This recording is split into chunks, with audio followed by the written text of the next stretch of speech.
All right, what's going on, friends? My name is Logan with West Desert Wheeler, and today it is the release of the new Vanquish Portal Axle VS4-10 kit.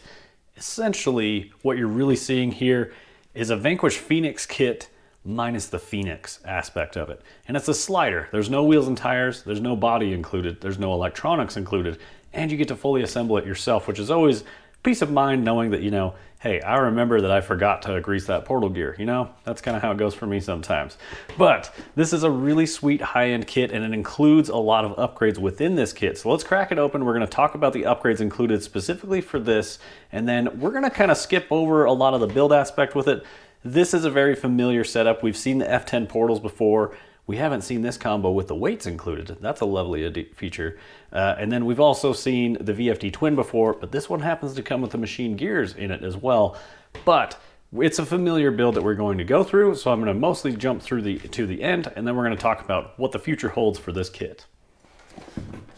I do like the packaging on this guy, which is one of the rare boxes that I've shown in a video.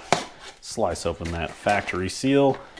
Try not to dump everything out of it, and here we are greeted with the manual on how to build this guy. Vanquish does excellent manuals, and I'm always a fan of how they do those.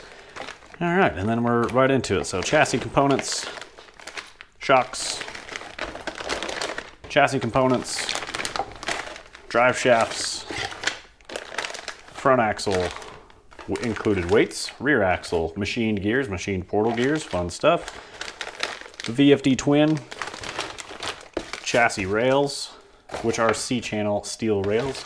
And then we've got stainless steel link kit with the HD rod ends. So let's take a look at what products set this kit apart from previous kits and why this is the high-end kit available from Vanquish right now.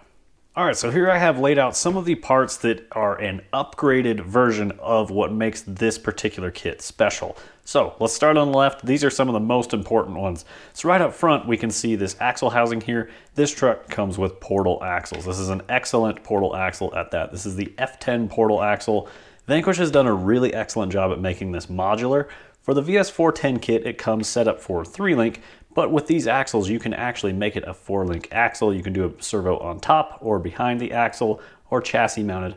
It comes chassis mounted out of the box, just so you know, but it's a very high nylon content with the reinforcements down here, the trusses on the C's, super strong. I've only ever broke one housing on an F10 portal, and it's because my truck fell like 15 feet, totally on me, but definitely reasonable of what I broke for the fall that it had.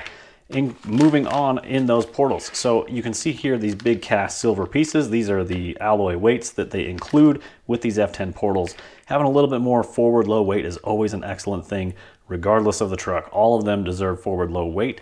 And with a chassis kit like this is not a lightweight chassis kit. It's very stout, it's very stiff, meaning you don't get very much chassis flex. It's one of the most bomb-proof trucks out there. I'm a big fan of the VS4-10 kit, so seeing that you get more forward low weight just helps increase its performance while maintaining it's just dead reliability, right guys?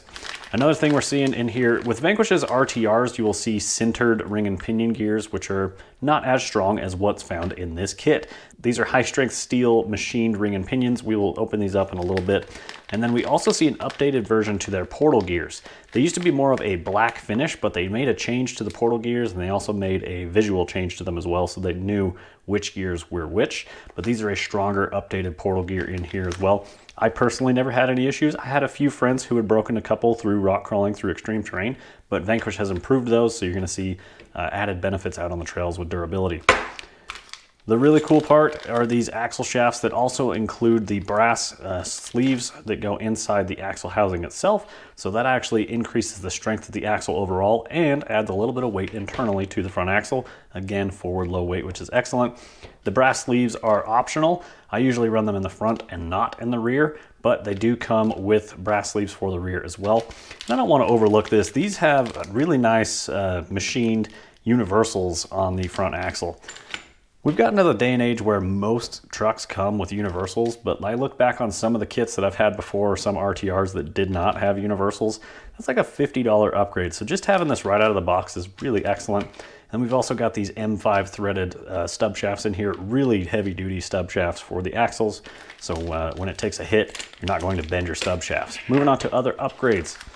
This truck comes with a VFD twin transmission. VFD, very forward design, is what VFD stands for. puts the motor forward and low. Exactly what you want in a truck. I've had one with like the low end parts. I've never had any issues with the VFD. I've always had great luck with them. This one comes with machined hardened gears in here. You can see all these black gears here. These are the good ones that you want. If they are coming out of something like an RTR, they may be sintered, which are a light gray in their finish, and these are the machined gears. So this is a great upgrade. Definitely great value here. The VFD Twin itself is an upgrade over the standard VFD. The Twin has 2 shifting mechanisms. You don't have to run shift servos, but I will be. And essentially you get a front dig and then you get a selectable overdrive percentage. You can go from 6% to I believe 46%. And they have the final drive ratios on the box. I think it essentially goes from like 53-1 in the front, and then you shift into high overdrive and it drops like 35-1. So, and then the rear stays 57-1 if I remember the numbers correctly off the box.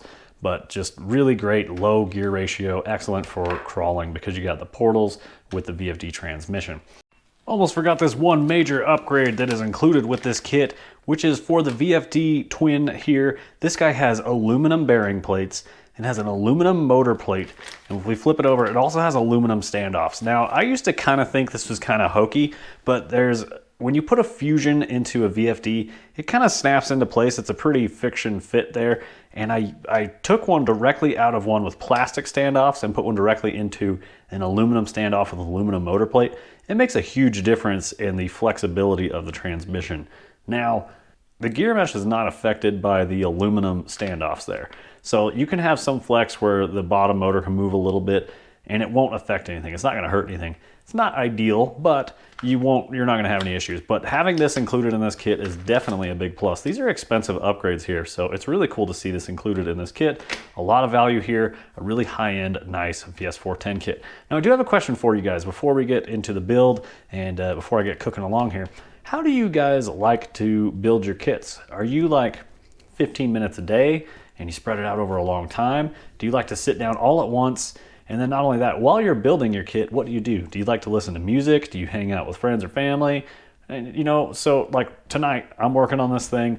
It's a late in the Sunday evening. Got a cold one cracked open right over there. I've got my dog hanging out behind me, and I just fired up Cletus McFarland on YouTube. So let me know how you guys build your kits in the comments below. I'd love to hear what you guys do in your shops. Another upgrade we're seeing is just a higher quality rod end that we're seeing here. This is Vanquish's HD rod ends. And so these, I believe, have a higher nylon content, and they have a gray finish as well. So I used to have issues where I would stretch out the rod ends on the Vanquish trucks with these. I have run these on my competition trucks and a few others that I've put rod ends on here and there. And these have been performing really excellent for me. A lot less stretching like the standard Traxxas rod ends. On the shock bodies themselves, these are the hard anodized shock bodies. So these come in a gray finish. If you're looking at an RTR truck, they're most likely going to be a bright silver finish. Whereas the kits like this kit in particular, as well as the Vanquish Optic, that also has the hard anodized shock bodies on there. And those are the S8E shocks. These are just the bodies. I have all the other parts sitting over there. And then of course we got the steel chassis with the C-channel set. This is a one-piece chassis, super rigid, very strong, and just traditional classic VS4-10 design. So those are the upgrades that are included with this kit. I'm gonna get to work putting this thing together, and then we're gonna see this thing sitting here as a slider, and we'll talk about the other parts that we're going to be adding to this kit from Vanquish. All right guys, so we are to the fun part of the kit where we've got all of our major components assembled together, and now all we really have to do is start assembling things. We're going to include our electronics, and then once we have the slider fully built, sitting here, I mean essentially bolt the transmission in, install the links, bolt in the shocks, put the axles on the links and the shocks. We've got a slider, and then we're gonna get out our wheels and tires, and then we're gonna talk about our electronics. So let's get to it. As far as the build goes, any hiccups in here as far as the manual is concerned or anything? Not really. Everything has gone super smooth. The transmission went together really easy. I've built a few of these VFD twins now, and certainly a couple times building these certainly helps out with how the mechanism of the shifting works and where the gears go. The only thing that I would kind of mention here is just that the gear mesh in these axles feels a little bit gritty, but I personally know that after a run that these will kind of polish themselves out smooth a little bit. So while they don't feel super fantastic right now, after a couple runs, these things will get really smooth. Those gears just have that not perfectly smooth finish on it, but after these gears kind of polish themselves out, then they start to run a lot smoother. So if you're really concerned about that, All you really need to do is just run the truck and it will improve itself as it goes. Okay, let's talk motor and ESC for this guy. We're gonna go a non-censored route, which means a brushless outrunner for this particular example. This guy is a Holmes Hobbies motor. It's the 1800 kV, and this is their 540M, so nice, short, compact guy, which does bring up one point about the VFD and some of the changes against other kits. I know that if you put a stubby kit on a VFD twin, you have to order a slipper eliminator. This guy does not have a slipper. It's already got that. So you can put a stubby kit on this very easily. And what a stubby kit does is it's going to shorten this up. They don't have a specific skid for the VS4-10 to run the stubby kit. In this truck, that's not really something I'm interested in doing, but the reason I'm going with this motor is that it's 1800 kV, and with the ESC I use, I can run this on 4S, and there's a couple reasons I want to do that, but also just lightweight, compact, torque dense, very smooth with the ESC I'm going to use. Looking forward to using that Holmes Hobbies revolver. I've already got one of those in that KV, and I'm a big fan of it. So what ESC goes along with it? We got the Holmes Crawlmaster V3, again, very small and lightweight. So our electronics in this guy are essentially going to follow that theme. Because this is a heavier truck, you know, save weight where you can in the chassis, so this is not a bad way to go.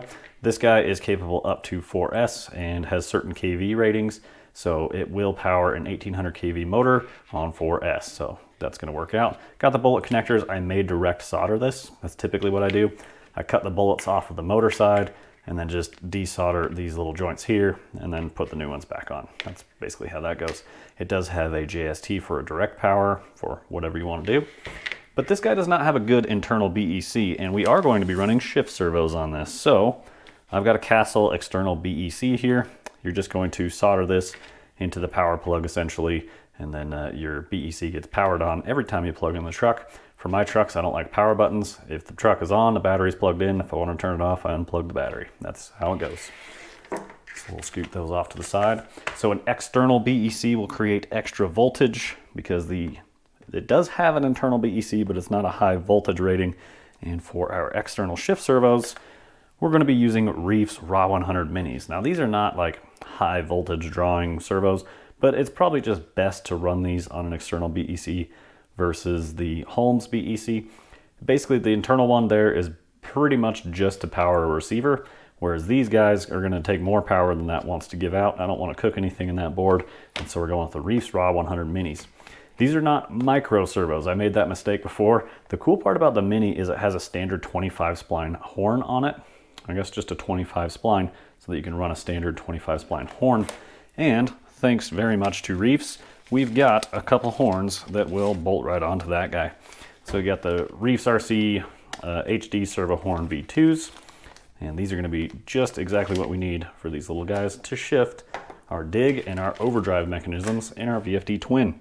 How are we going to mount a mini servo into the full-size servo mounts on this truck? Reefs has got us covered again with this guy. This is an adapter that will bolt into the full-size servo, and then it has the mini mounts off to the side here. So we're able to use a smaller, lighter weight servo. Again, getting back to that theme, and I've got two of them here for both servos. Getting back to the theme of just taking weight out of the chassis where possible. This is not going to be a lightweight build, but that's what we're doing here. And then I happen to have the latest and greatest Reefs servo, and we're gonna get a little bit silly with this truck. This guy is the Reefs 1400 Smart Servo. It's one of the strongest servos available on the market in the full-size servo world. So I think it's number one. I think it is the strongest servo currently. It's also a smart servo, so if you have the programmer, you're able to change things like how far it actually throws. You can self-center it. You can even change the power output on it, so you could go above 1400 ounce inches. Do I think I'll need to do that? No. But this guy gets its full power on direct power from 4S. So this little JST here is going to plug into our servo and give it its power, which is why I wanted this kV of motor so I could run the entire system on 4S, which also gives us our 1400 ounce inches of steering on 4S. So it's just gonna be a little bit over the top, just kind of fun. I love crazy amounts of steering torque, and in a truck like this, it's so unnecessary. It's just kind of funny to me, so we're sending it. And then the horn we're going to be using for the truck, as long as it fits, we may have to go to a Vanquish 24mm horn, we will find out. But this is the Reefs RC HD servo horn, and this guy's got a little bit longer length, so it's a 27mm horn, which also just helps you get more throw from your steering as well. If it has any kind of interference or clearance issues there, we're just going to drop down to the 24mm Vanquish. I've got 1 or 2 stashed away in my toolbox. So there is our electronics breakdown for this guy. So yeah, I had not mounted the transmission into our slider yet. That's because I'm going to mount up the motor, get that thing set up there. We're going to solder our board, get all that taken care of. And then our next parts in the kit, essentially you have to have your transmission mounted before you can get your battery tray servo mount mounted behind it. So it's essentially going to sit there, and then our shift servo is going to sit up here. We're going to build our shift linkage so that everything hooks up just nice. We're going to get this thing put together essentially for you guys, full electronic suite installed, and then we'll take another look at this. I have ever driven for any period of time in automatic mode, which is a huge deal for me and Lamborghini. I would never put an Aventador in automatic mode, ever. I would only occasionally do it in a Huracan. We're currently working on the wheel tire combos, so thanks very much to Vanquish for sending out a set of these bronze Riots. I originally asked for gray or clear, and unfortunately I was politely told that those were neither in stock, so I ended up with bronze, which may end up being an issue for the body color choice that I ended up going with. We're gonna find out. I may have to move these around. That's okay, I've got other cool Vanquish wheels too. Let's see, we've got here, these do have the little center caps on the wheels, so you have to bolt your hub to the truck first, and then you put the hardware that holds the wheel to the hub on behind the cap. So you're gonna have to remove this wheel and tire, you're gonna have to take off all 6 screws, which is, you know, a little bit of a pain if you're changing wheels and tires a lot, but for a truck like this, it's gonna get its own dedicated wheels and tires and should look really cool.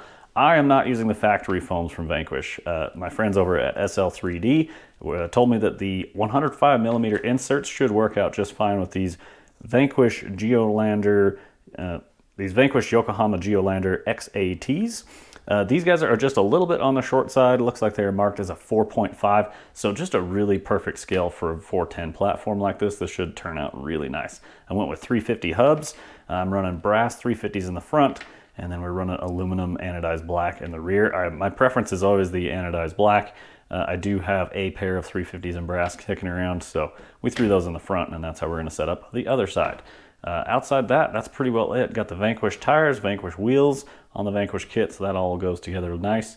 And yeah, these Riots look really good all put together. I like the silver hardware on here. I should have ordered some scale ring hardware as well, but didn't get around to it in time. So that's how things are going. There's your update. The truck is now a slider, and we've got all of our electronics installed. It's still a rat's nest of wires. I'm gonna have to try and do my best to find a home for all this, but I mean, it's a lot of wires to hide, and without trimming every single servo wire down, that takes a lot of work and time and dedication, and truthfully, I'm running out of time on this guy, so I need to get this thing together and ready to go.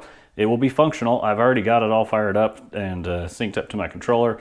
I haven't set endpoints on my shifts for the servos yet, but I centered them, got the servo horns installed, got all that to work out. The Reefs mounting bracket, you do mount the servo to the bottom side of it so that the servo horn splines end up sitting down low where a standard full-size servo would fit, so that's one thing I had to figure out. And then the placement of where the spline is on the servo is also important as well, so that the link lengths are correct for your shifting mechanisms, so that's something to look out for too. The 1400, the steering horn on this guy, I had the Reefs 27mm. It was hitting the chassis, so I just bumped that down to the Vanquish 24mm horn. Like I say, I had a spare in my toolbox because when I go out crawling, you never know what's going to happen, and luckily I had a Vanquish horn in my box ready to go, and now it lives on this truck. So we got crazy amounts of power up steering, and I do have the 4S battery pack. This is a 1550 Tattoo. This guy should fit in here just perfect like that. I usually don't run anything bigger than this. This is the biggest battery I have. As far as milliamps an hour, I typically run like 1400, 1300, somewhere in that range. Gives me about an hour of runtime out on the trails, and I just charge multiple batteries and I'll swap them out as I go. Keeps the trucks lighter and performing better out there on the rocks, which I am a big proponent of, is high performance trucks. This guy though, we're going a slightly different direction. This guy's gonna be a fun one. It should be really pretty by the time it's done, and we're actually gonna have to modify some of this before it's complete.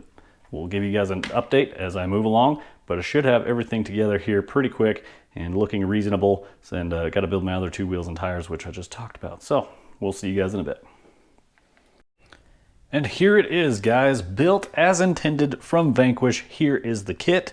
with the additional wheels and tires that we added along to it, along with all the electronics. You guys understand how a slider kit works, right? The best part about this is when you buy an RTR, half the time you end up throwing all the electronics away. You don't end up using the exact tires they had on it, or you swap out the wheels and stuff. This is just the most direct way to start at a lower cost point and then work your way towards exactly what you wanted. Like, truthfully, a slider kit is what I need just about every time I build a vehicle, because I swap out all the stuff and then I put different wheels on it, put different inserts in it, and then I want a stronger servo, I want a new ESC, I want it to go brushless. Starting with the slider just gives you the most opportunities. One interesting thing I found about this is that it does not include bumpers, so I did not mention that in the beginning, so you will need to add your own bumpers to finish out the look of this truck. But those are available from Vanquish. You can also find other brands of bumpers all across the internet for RC crawlers here. It does come with these generic width sliders here. I believe you can get the Phoenix body or the Fordyce body, and then those will come with the sliders. I don't know if it comes with the sliders. I know that they exist, so you can be able to get the outside slider here in the exact dimension that you need for one of the existing Vanquish trucks. These appear to be about 8 inches wide, so you're going to be able to fit a full-size RC body on top of that and have no issues. So thanks so much to our friends at Reefs. Thanks so much to our friends at Vanquish for sending this my way. Thanks so much to our friends at SL3D RC for getting these squid inserts inside the tires. I do have one other sponsor for this build, but it's not quite as obvious because it's not on it yet. And so here we are. We're going to tell you guys what body choice I'm going with. I will say I don't think anybody knows or really understands where I'm going with this, and I'm really looking forward to it. So I built this truck as Vanquish intended, and I'm picking my words very carefully there. I need to stretch the wheelbase on this guy for the body that I want to put on it. So what body am I putting on it? Thank you very much to our friends over at Sky RC. Sky RC donated the body, and it is this. I'm going to put a Traxxas Highboy Ford body on this thing. The Traxxas truck itself that comes with this body, it's not something that particularly interests me. However, this is a fantastic looking body. It is Lexan, but the paintwork on here is all very nice. It's got hard plastic molded parts, got windshield wipers, got mirrors. The mirrors aren't chrome, so those are a little bit flexible and they won't get scratched and look bad. So I'm definitely going more scale with this. So this is what I was alluding to with the wheel color and the body color choice. I don't know how well the bronze is going to clash with the brown or whatever, but I'm not mad about it. It actually looks pretty decent in person. Once we get it out in the sunlight, that'll be a determining factor. But I need to stretch the wheelbase to make this thing fit, and I think essentially how I'm going to do that, it's very easy. I just need to get longer links available as builder links from Vanquish. So I'm going to just order up a couple links to stretch out the rear of this, and this thing should be good to go. So that's why this video is just the build of the chassis as Vanquish intended, because this is the review of the kit. I'm going to have a future video where I finish out the build, put the body on this kit, and we go run it and see how she performs. This should be an excellent performing truck. Let's fire it up and I'll show you guys all the cool features and mechanisms available for this. I did option it out with those shift servos, and you do not need to. So you can just lock them in so that your truck is in 4-wheel drive, and you can lock in high or low overdrive. With a 1.5 millimeter driver, you can actually shift that while you're out on the trail if you choose to do so. So let's fire up our Holmes ESC. 4 chimes indicates 4S. And so I've got my FlySky GT5 controller here. This thing has seen a ton of miles. It's beat to hell, but it does all the functions that this truck needs. So of course we got steering on channel 1, we got throttle on channel 2, got the direction set correctly for this truck. We did set our endpoints, and you get ridiculous steering angle with those F10 portals, 50 degrees in each direction. Super awesome. I really like the F10 portals. As for shifting mechanisms, on my GT5 setup, I get this question quite a bit. This has a 3-position channel 4 switch and a 2-position channel 3 switch.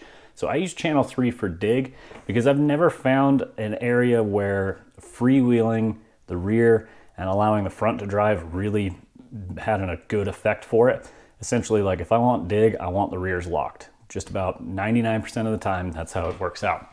So all I do is click channel 3. So here we are in 4-wheel drive. I'll click channel 3 and it's locked into dig. perfect. Back to four wheel. Those Reefs Raw 100s definitely have the torque necessary to shift these things in and out. And they've got a fast shift. So if you're up on something steep and want to dig, it will quickly lock the rear and not let your truck slide down too far. Now, if we flip the truck around, we'll actually be able to see the shifting mechanism right here. This is for the high overdrive output. Currently, it is in the low overdrive output. And then if we flip our channel 4 switch, there we go. She's locked into high overdrive. And now our front tires are spinning a lot faster. Is that high overdrive? I forget which one's which. Okay, that's high overdrive. My bad, I said that backwards. So if you want high overdrive locked in, move the shift lever towards the back of the truck for high overdrive, shift it forward for 6% overdrive. And then the high overdrive, I believe, is 46. But again, the shift servo definitely moves quick enough. This is a 3-position switch, so I'm the slow portion of this system. But it shifts in and out super smooth, definitely works just fine. Be sure to set your endpoints correctly and don't overheat your servos because that will be no fun and you'll burn up a servo. Outside of that, we got our Smart 1400 in the front. This thing's got crazy amounts of torque. Earlier I was trying to hold the tire and slide the back of the truck around, and I think it could do it. Like, it's trying to pick up that back tire right there. So yeah, this thing's got plenty of torque here. But this is the new Vanquish VS4-10 1/10 scale performance kit. It's got upgraded goodies across this thing. This will make for an awesome trail truck, just about bomb proof. You can add the cool features or you can keep it slim if you don't want the added features, but you still get to use them by using the 1.5mm set screws in it. I hope you guys enjoyed the content. It was a lot of fun to build this truck. This VS4-10 platform is not new to me, and I know that it's a quality killer truck. Definitely looking forward to it, getting it out on the trails. So, thank you guys so much for watching. I really appreciate your time. My name's Logan with West Desert Wheeler. We'll see you guys out on the trails. Keep the rubber side down.